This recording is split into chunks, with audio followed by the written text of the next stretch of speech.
He backed away as quietly as he could. A door stood ajar to his left. It was his only hope. He squeezed through it, holding his breath, trying not to move it. And to his relief, he managed to get inside the room without their noticing anything. They walked straight past, and Harry leant against the wall, breathing deeply, listening to their footsteps dying away. That had been close, very close. It was a few seconds before he noticed anything about the room he had hidden in.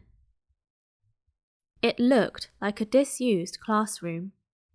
The dark shapes of desks and chairs were piled against the walls, and there was an upturned waste paper basket. But propped against the wall, facing him, was something that didn't look as if it belonged there, something that looked as if someone had just put it there to keep it out of the way. It was a magnificent mirror, as high as the ceiling, with an ornate gold frame standing on 2 clawed feet. There was an inscription carved around the top. Arised stra ebru oit ub kafru oit on wosi. His panic fading now that there was no sound of Filch and Snape. Harry moved nearer to the mirror, wanting to look at himself, but see no reflection again. He stepped in front of it. He had to clap his hands to his mouth to stop himself screaming. He whirled around. His heart was pounding far more furiously than when the book had screamed, for he had seen not only himself in the mirror, but a whole crowd of people standing right behind him. But the room was empty. Breathing very fast, he turned slowly back to the mirror. There he was, reflected in it, white and scared looking, and there, reflected behind him, were at least 10 others. Harry looked over his shoulder, but, still, no one was there. Or were they all invisible too? Was he in fact in a room full of invisible people, and this mirror's trick was that it reflected them, invisible or not? He looked in the mirror again. A woman standing right behind his reflection was smiling at him and waving. He reached out a hand and felt the air behind him. If she was really there, he'd touch her. Their reflections were so close together, but he felt only air. She and the others existed only in the mirror. She was a very pretty woman. She had dark red hair, and her eyes are just like mine, Harry thought, edging a little closer to the glass.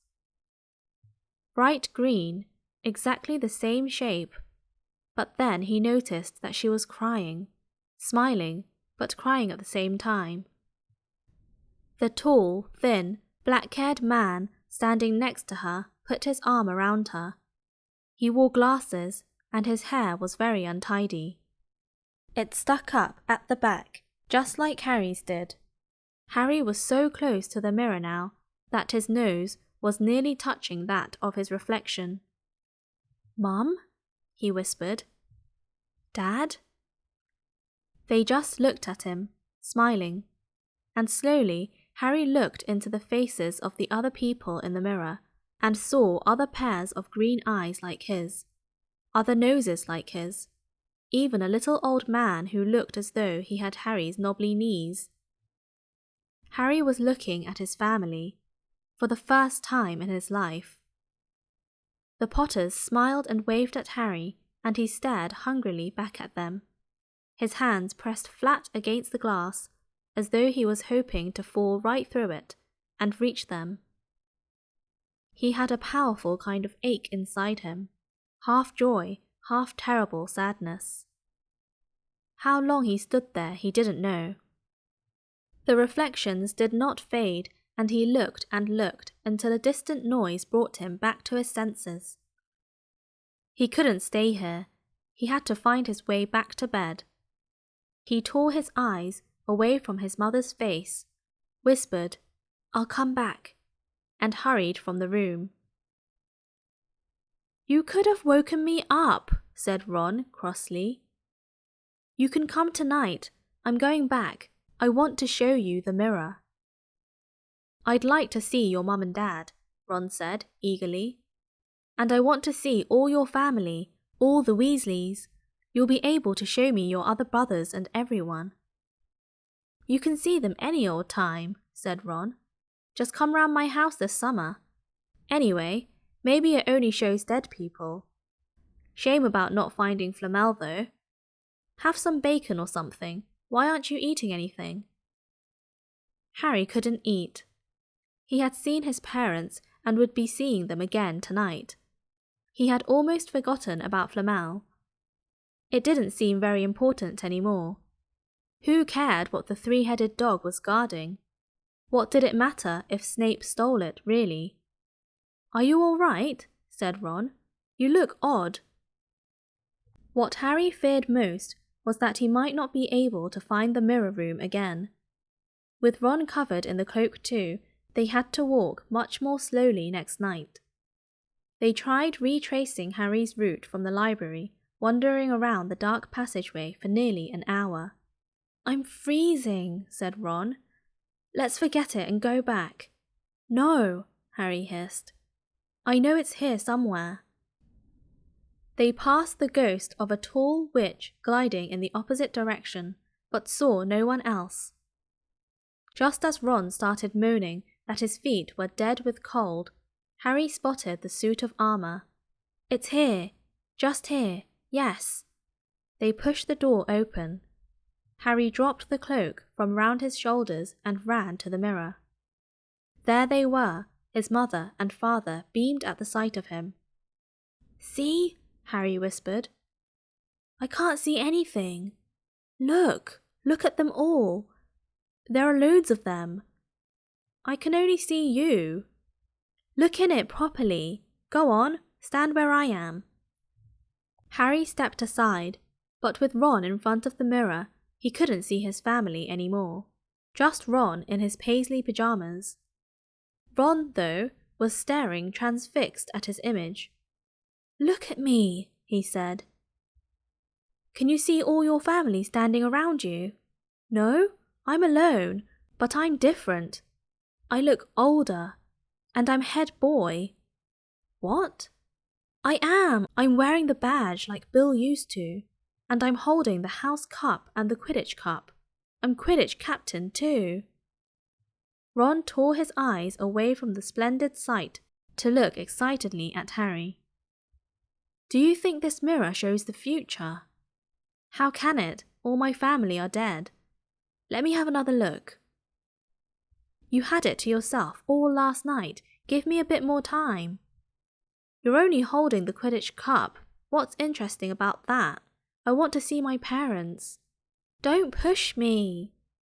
A sudden noise outside in the corridor put an end to their discussion. They hadn't realized how loudly they had been talking.